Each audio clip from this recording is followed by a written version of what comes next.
हम लोगों ने अधिसूचना निर्गत की है। दोनों हमारे जो लोकसभा क्षेत्र हैं, लोकसभा क्षेत्र 22 उजियारपुर और लोकसभा क्षेत्र 23 समस्तीपुर के लिए अधिसूचना की जो तिथि है ये 18 अप्रैल यानी आज की तिथि है और आज से नाम निर्देशन पत्र दाखिल करने का समय शुरू हुआ। नाम निर्देशन पत्र दाखिल करने की अंतिम तारीख जो है वो 25 अप्रैल है। इसके बाद में स्क्रूटनी यानी समीक्षा की तिथि वो 26 तारीख है। फॉर्म 1 में स्पेसिफाई किया गया है कि नाम निर्देशन पत्र कौन लेंगे, कहाँ पर लेंगे और समय वगैरह उसमें स्पष्ट किया गया है। स्क्रूटनी का जो स्थल है, समय है, वो भी इसमें स्पेसिफाई किया गया है। स्क्रूटनी के उपरांत यानी समीक्षा के उपरांत अभ्यर्थिता कैंडिडेचर जो वापसी की तारीख है वो अंतिम तारीख 29 अप्रैल है और चुनाव होने की स्थिति में मतदान की तिथि 13 अप्रैल है और ये समय जो निर्धारित किया गया है वो 7 बजकर पूर्वाह्न से 6 बजकर अपराह्न तक है। 13 मई 22 उजियारपुर लोकसभा क्षेत्र के लिए निर्वाची पदाधिकारी अपर समाहर्ता सह अपर जिला दंडाधिकारी श्री अजय तिवारी जी हैं और 23 समस्तीपुर लोकसभा क्षेत्र के लिए निर्वाची पदाधिकारी जिला पदाधिकारी सह जिला दंडाधिकारी योगेंद्र सिंह। आप लोगों के माध्यम से कुछ बहुत ही महत्वपूर्ण चीज़ें जो सभी कैंडिडेट्स यानी जो हमारे प्रॉस्पेक्टिव कैंडिडेट्स हैं उनके और पब्लिक जो हमारे वोटर्स हैं उनके संज्ञान में हम देना चाहेंगे। के इच्छुक हैं वो अपना नामांकन जो तिथियां बताई गई हैं उस तिथियों पर निर्धारित समय के दौरान दे सकते हैं। 11 से पूर्वाह्न 3 बजे अपराह्न तक का समय है। इसके लिए चुनाव आयोग के द्वारा ऑफलाइन और ऑनलाइन दोनों प्रकार के आवेदनों की व्यवस्था की गई है। अगर कोई अभ्यर्थी ऑनलाइन भी नॉमिनेशन करना चाहते हैं तो ऑनलाइन भी कर सकते हैं। दो बहुत ही महत्वपूर्ण चीज़ें हैं जो सभी को ध्यान देना चाहिए।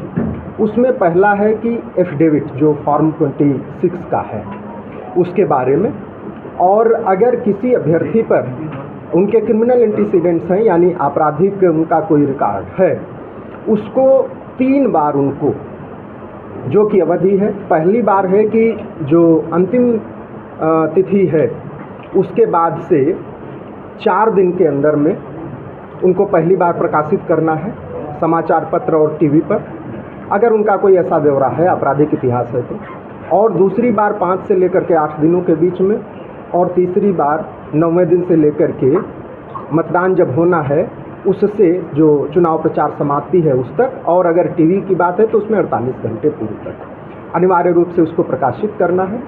अगर वो प्रकाशित नहीं करते हैं तो इस पर माननीय जो सर्वोच्च न्यायालय है उसके आदेश की अवमानना होगी।